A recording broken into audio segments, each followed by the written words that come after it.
y que en consecuencia la vida humana y de muchas especies se haga inviable. Por eso, Mónica, Carlos, comenzamos nuestro programa de hoy comunicándonos con Glasgow y hablando ahí con el señor Manuel Pulgar Vidal, que como sabemos fue ministro del Ambiente en el Perú y en esa calidad presidió una antecesora de esta cumbre, la cumbre 20 que tuvo lugar en nuestro país cuando él era ministro del Ambiente. Señor Pulgar Vidal, muy buenas tardes para usted. En Escocia creo que son un poco más que las 2 de la tarde. Hola Fernando, efectivamente es un poco más de la 1 de la tarde, son 6 horas de diferencia porque justo anoche cambió la hora, ahora tenemos 5 horas de diferencia con Gran Bretaña. Y hola Mónica, hola Carlos. ¿Qué tal Manuel, cómo está? Muy bien, felizmente. Creo que he perdido el Zoom, la conexión parece no estar muy buena, pero bueno, por lo menos me escuchan, vamos a ver si el Zoom se reconecta. Perfectamente, sí.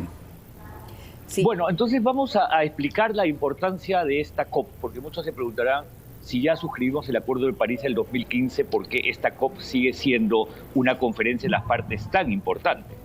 Y es que hay que recordar que el Acuerdo de París, como dije, se suscribió el 2015 y estableció un mecanismo para gradualmente ir fortaleciendo la ambición climática.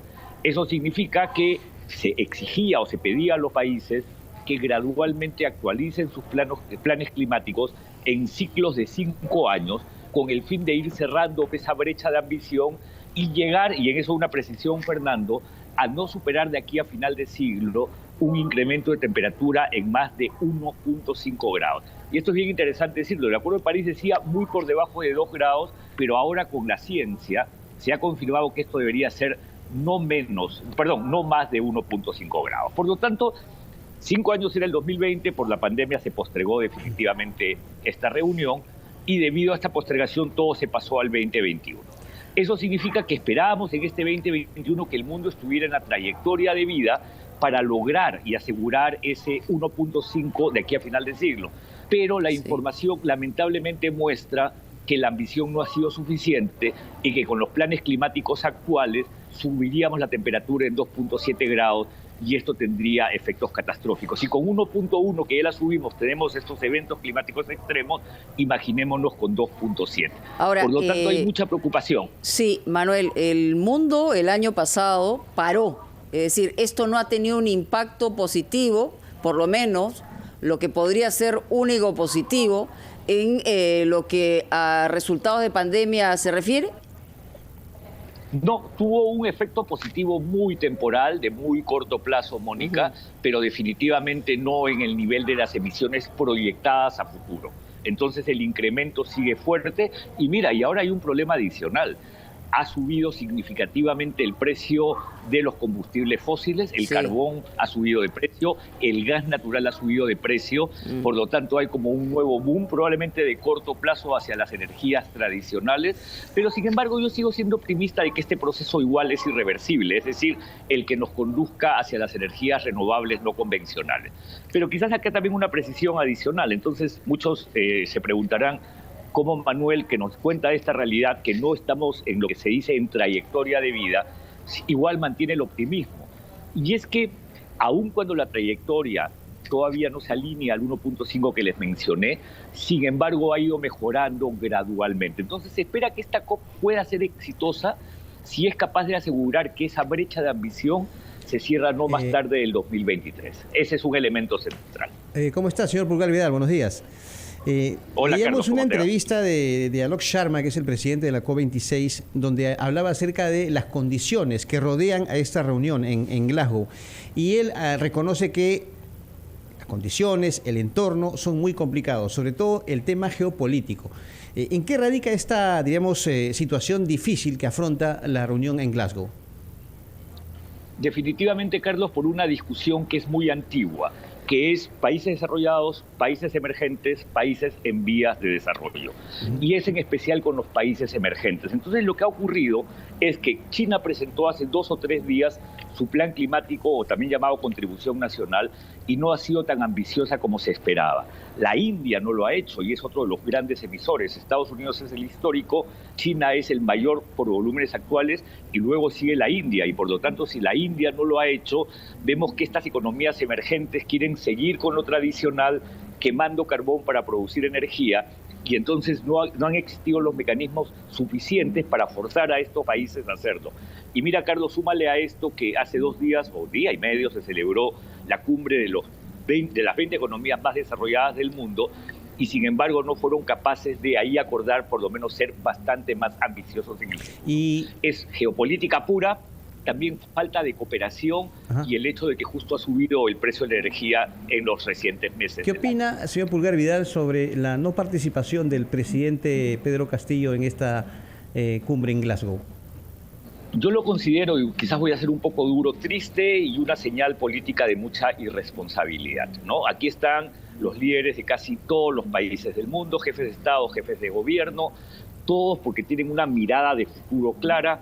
Y yo he estado hace 2 horas en una reunión con el presidente Duque de Colombia, y el presidente Duque acaba de presentar la visión de Colombia al 2050 para hacer de emisiones netas cero de carbono al 2050, con todos los pasos que pasan a su vez por un proceso de plantación de millones de árboles, y ya han avanzado bastante, donde además tienen un plan climático de 52% de reducción. Entonces, la presencia del presidente Castillo, o por lo menos del ministro, que tampoco viene, o sea, es una señal pésima. No viene el presidente, no viene el ministro del Ambiente, no viene nadie de alto nivel. ¿Y cuál es la explicación que tiene usted en ese sentido, Manuel? Es decir, más allá de una decisión que haya tomado el presidente del Perú y en la condición en la que se encuentra nuestro país, que es un país emergente.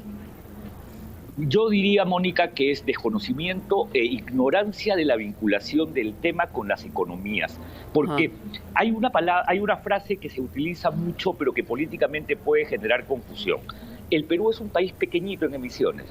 Eso es cierto, pero eso no nos debe llevar a pensar que por lo tanto no tenemos nada que hacer, porque ya no se trata de tu tamaño, se trata de cómo está evolucionando la economía global y cuáles son las nuevas condiciones que está poniendo el mundo para tu competitividad.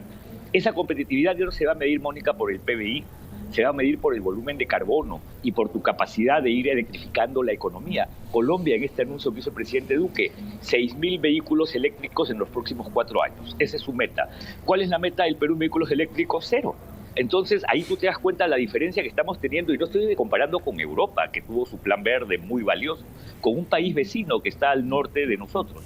Por lo tanto, el punto es, ¿cuál es la visión que quiere tener el presidente de la República para conducirnos al 2030 y al 2050, acorde con las demandas de la nueva economía global?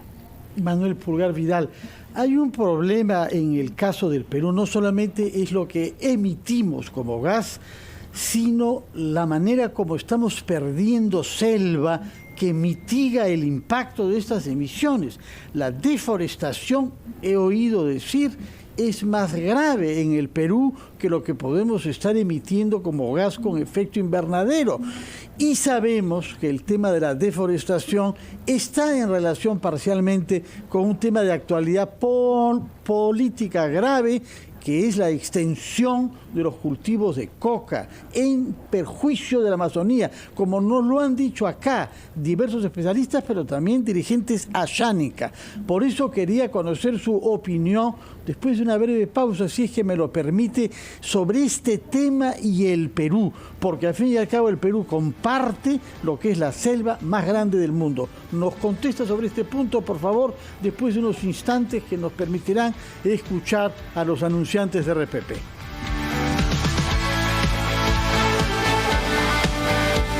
RPP, la voz de todo el Perú.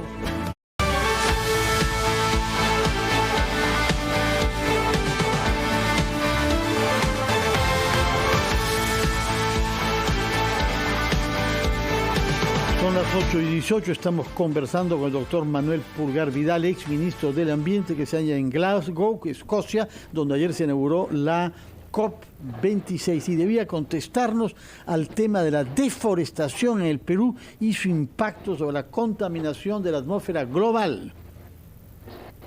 Efectivamente, Fernando, tú has hecho una referencia importante. La tasa de deforestación está creciendo. Ha crecido a niveles históricos en el último año. Algunos interpretan que eso se debe a que la pandemia ha generado un proceso de migración de migración contraria, es decir, está volviendo gente a sus localidades, pero a su vez un relajamiento en los controles. Podría ser esa la razón.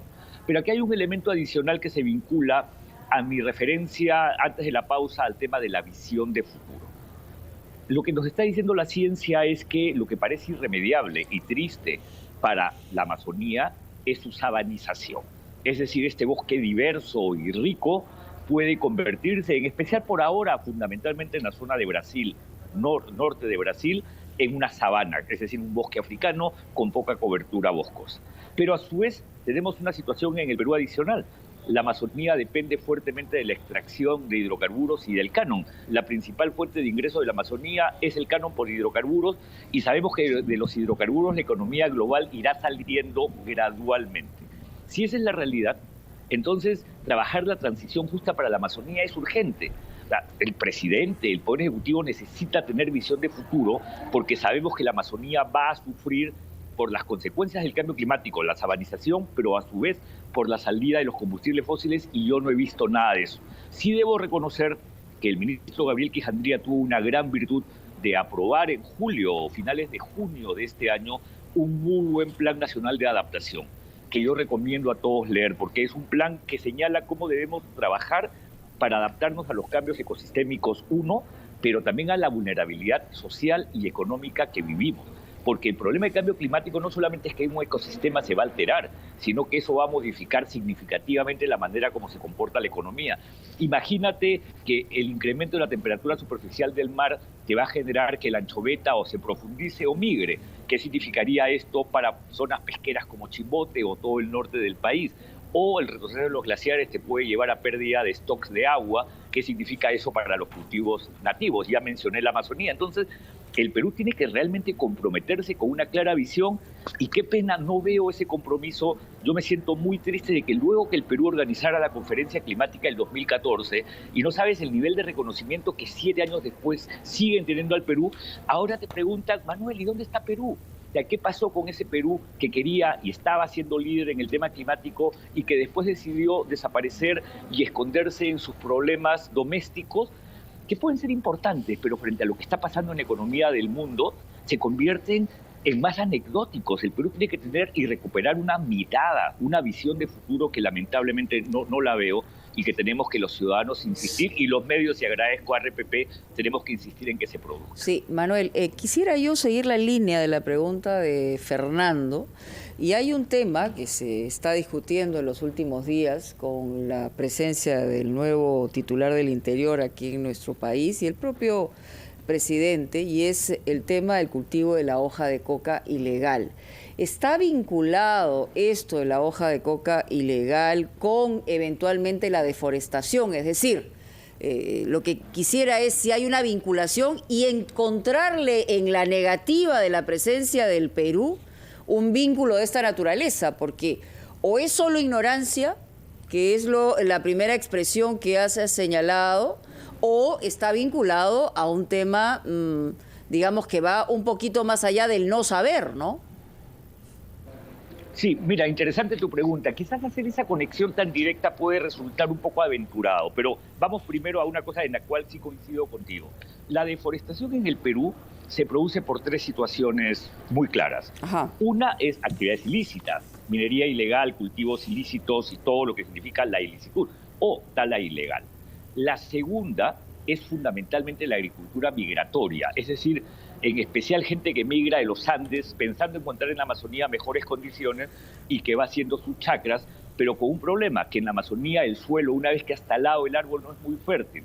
Entonces ese campo deja de ser productivo muy pronto y se mudan al costado y se mudan al costado, y por eso se llama agricultura migratoria. Va arrasando en la medida que no hay fertilidad. Bueno, y la tercera es la deforestación más por causas ecosistémicas naturales que el propio cambio climático nos genera. Entonces es cierto que los cultivos de hoja de coca se producen en muchos casos como resultado de previos procesos de deforestación y tala que priorizan este arbusto, esta especie arbustiva, que es la coca, ¿no? De manera tal que luego se destina un gran porcentaje de ello a las actividades ilícitas. Ahora, que eso haya generado la ausencia, quizás es un poco todavía aventurado decirlo, podría ser, pero lo voy a decir sí de una manera. El presidente se ha ido a Bolivia y en el discurso, ¿no? Bolivia también está como nosotros. En vez de estar mirando lo que es la visión de futuro y cómo se adapta a la nueva realidad de una economía. Yo digo una cosa, Mónica, siempre, no nos va a sancionar el Acuerdo de París, Sí, no claro. nos va a sancionar ninguna agencia de Naciones Unidas, nos va a sancionar la economía. Y si no somos capaces de darnos cuenta de que la sanción va a venir a nuestro bolsillo como país, porque la economía ya cambió, estamos mal. Mientras que países como Perú y Bolivia están pensando más en cuestiones reivindicativas que resultan tan inútiles a veces. Pero entiendo en que el estos presidente de procesos Bolivia de se ha cambio que ido, el mundo ¿no? está teniendo. Entiendo que el presidente de Bolivia se ha ido, entiendo, después incluso de la reunión que ha tenido con el presidente del Perú. Sí, bueno, entiendo que no ha llegado, pero Ah. efectivamente a mí me dijeron que después de la reunión con el presidente del Perú, el presidente Ok. de Bolivia llegaba. No, hay presidentes que no han llegado, algunos vienen del G20.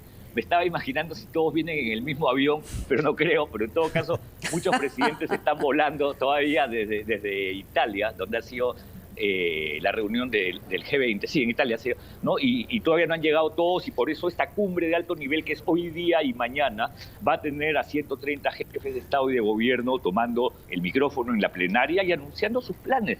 El Perú tiene que estar acá, tenemos que revertir la situación que estamos sufriendo de negacionismo climático, ¿no? A propósito de eso, doctor Pulgar, usted habló acerca de una, diríamos, intención u objetivo planteado sobre la actualización de las políticas contra el cambio climático por debajo de 1.5. ¿Este objetivo se ha cubierto en el Perú? O sea, en términos generales, ¿se ha cumplido con esta meta en nuestro país? ¿Cómo ha sido la adaptación o la actualización de esas políticas en el Perú? No, yo creo que estamos todavía lejos, porque en realidad hay planes, lo que es interesante, hay, como dije hace un momento, el Plan Nacional de Adaptación, pero lo más importante es la implementación. Y vamos tan solo a algunos ejemplos. Uno, electrificación. Electrificación del transporte. ¿Cómo estamos? Cero. Cero. O sea, en realidad tenemos 2 buses eléctricos donados para el transporte en Lima y tenemos una flota por ahí de híbridos que ayuda, pero que no son 100% eléctricos, y no veo ninguna meta de importación de vehículos eléctricos en el Perú. Es más, cuando yo era ministro, los importadores de vehículos me peleaban porque yo quería que evolucionemos a Euro 4 y ellos se querían quedar en Euro 3, que es una barbaridad. O sea, Euro 3 ya no lo usa nadie en el mundo porque es altamente contaminante y son vehículos de combustión interna. Ahí estamos cero. En control de la deforestación y tal uso del suelo y cambio de uso del suelo, estamos todavía contra el tráfico, porque en vez de reducirla, porque ¿sabes qué, Carlos? 63.5% de nuestras emisiones vienen de deforestación y cambio de uso del suelo. Entonces deberíamos ya estar reduciendo la deforestación y está en cambio creciendo. Entonces ahí hay un tema que todavía tenemos que trabajar. Pero vamos a un tema más que quiero ser justo con el gobierno, porque Pedro Franque sí ha hecho un anuncio que vale la pena destacar. Vamos a tener una política de precio al carbono. Entonces esta política de precio al carbono supuestamente es buenísima porque te sanciona si tienes mucho carbono en tus procesos productivos y te beneficia si eres limpio o sostenible. Sin embargo, luego de ese anuncio vemos la política tributaria anunciada y acaso vemos que alguna medida de las que ha anunciado Pedro Franque es o está vinculada al tema de carbono. Ninguna. Entonces uno dice, bueno, qué bueno tu anuncio, pero lo que estás anunciando en este pedido de facultades sobre reforma tributaria no considera ningún incentivo fiscal para ir cambiando conductas. En eso el Perú tiene que cambiar. El sistema fiscal hoy día se utiliza para premiar conductas sostenibles y sancionar conductas no sostenibles, pero no anunció nada, solamente esto, que además que ha generado muchos memes de los vehículos de lujo, pero eso no tiene nada que ver con temas de sostenibilidad o en todo caso con electrificación del transporte. Y podría continuar con muchos otros donde definitivamente la tarea pendiente es gigante. Y último, porque lo comenté hace un momento, el presidente Duque lanzó hoy día la estrategia al 2050 de Colombia. Tenemos que lanzar la nuestra, porque siempre se adjudica a ser un proverbio japonés. Acción sin visión es caos y desorden, y visión sin acción es sueño sin implementación. Entonces, tal como ya tenemos nuestro plan climático que se emitió a inicios de este año, ¿no? Eso es bueno, con una meta de ambición, necesitamos la visión al 2050, porque los dos conectados son los que le permiten al ciudadano ir viendo cómo se progresa en su implementación. Pero no tengo noticias de cuándo se aprobaría o cómo está el avance de nuestra estrategia al 2050, que además aprovecho que una vez que se haga, para que RPP lo difunda fuerte, porque eso es lo que le da al ciudadano esperanza de que empezamos a recuperar la visión país que necesitamos. Ojalá que usted contribuya también con estas explicaciones que nos hace desde Glasgow, un día después de haberse inaugurado esta conferencia de los países signatarios del Acuerdo de la ONU sobre el cambio climático. Muchas gracias por sus explicaciones y sus advertencias, señor Manuel Pulgar Vidal, ex ministro del Ambiente. Vamos a ir a los titulares de la media hora y retomamos ampliación esta vez con la encuesta publicada por Ipsos sobre el estado de la opinión pública frente a la vida política.